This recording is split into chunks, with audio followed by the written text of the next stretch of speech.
New York City's 2025 mayoral race has become one of the most complex and closely watched in recent memory.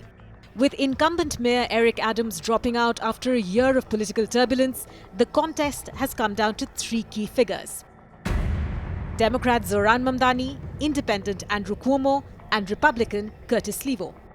Early voting has already crossed 220,000 ballots within the first 3 days, signalling a strong turnout, particularly among older voters.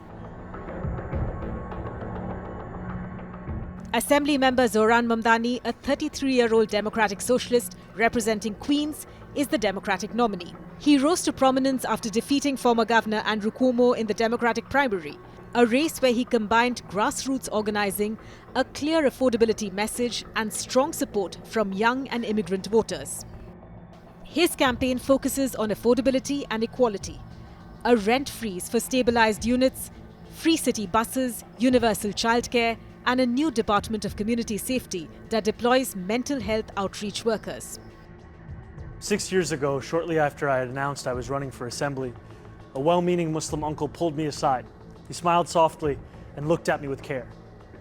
In a quiet voice, he told me I did not have to tell people I was Muslim. His eyes kind, his beard proud, and his face heavy with the implication of the unsaid. I had not learned the lesson that he had been taught, time and again.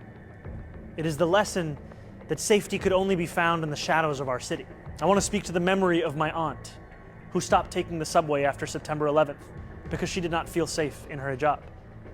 I want to speak to the Muslim city worker, whether they teach in our schools or walk the beat for the NYPD. New Yorkers who all make daily sacrifices on behalf of this city only to see their leaders spit in their face.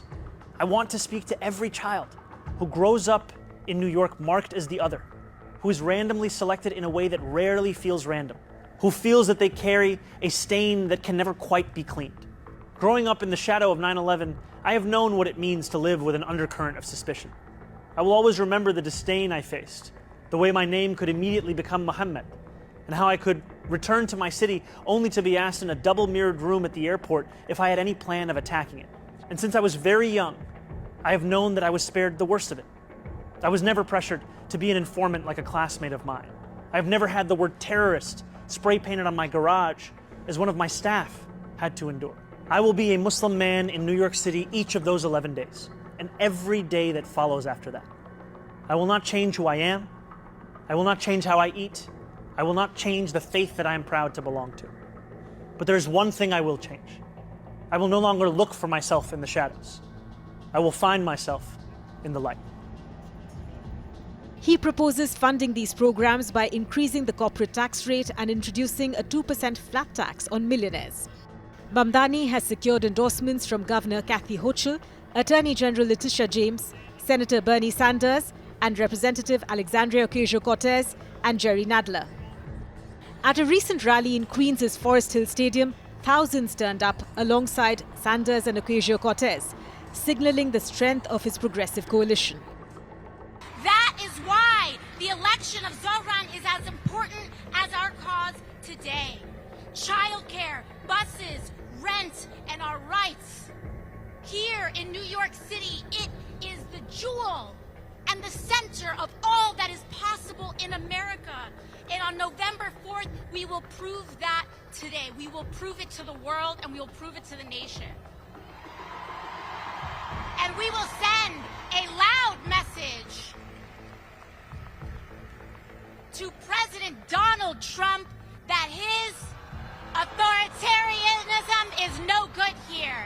This is America, New York City. Don't let them tell you any different. Don't let them tell you that we are the exception. We are the rule. We are the standard. We are the acceptance, and we set the bar for America. I'm talking to you, Donald Trump. Ordinary people, working class people, black and white and Latino, Asian, gay and straight, coming together to take on the oligarchy. That is Trump's worst nightmare. Brothers and sisters, with your help over the next 8 days, this young man is going to make American history. It is my honor to introduce the next mayor of the city of New York, Zohran Mamdani.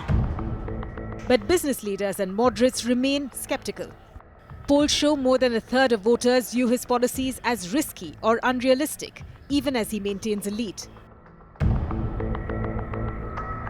Former Governor Andrew Cuomo, now running as an independent on his fight and deliver line, is positioning himself as a stabilizing alternative. After resigning in 2021 amid multiple investigations, Cuomo has framed his comeback as an attempt to restore order and fix the city's direction. His campaign pledges include hiring 5,000 more police officers, expanding affordable housing, and avoiding rent freezes, which he calls short-term gimmicks. He is promising new housing construction, 80,000 units, and a renewed focus on public safety. Cuomo's message is aimed squarely at moderate Democrats, independents, and older voters concerned about crime and cost of living. Endorsements from Mayor Eric Adams and several major unions have helped him close the gap with Mamdani. A recent Suffolk University polling shows Mamdani leading 44% to Cuomo's 34%, with the margin halved since September. Cuomo is also gaining traction among Hispanic and independent voters, now running roughly even in those blocks. However, his campaign has faced criticism for an AI-generated attack video depicting Mamdani in racist terms. Cuomo's team has called it an unauthorized error by a staffer, but it has raised concerns about the tone of his campaign. Curtis Sliwa, founder of the Guardian Angels and longtime radio host, is the Republican nominee and the only major conservative voice in the race.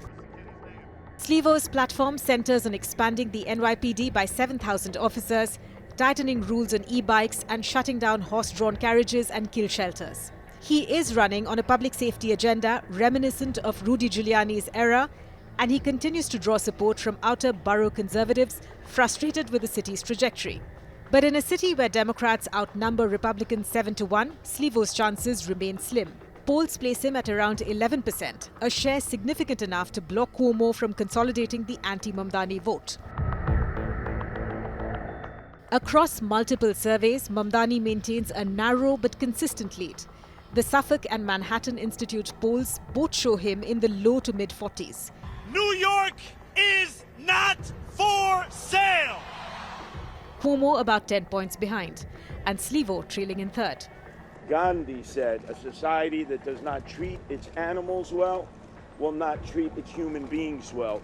If Sliwa were to drop out, analysts suggest the race could tighten considerably, as nearly one-third of Sliwa supporters list Cuomo as their second choice.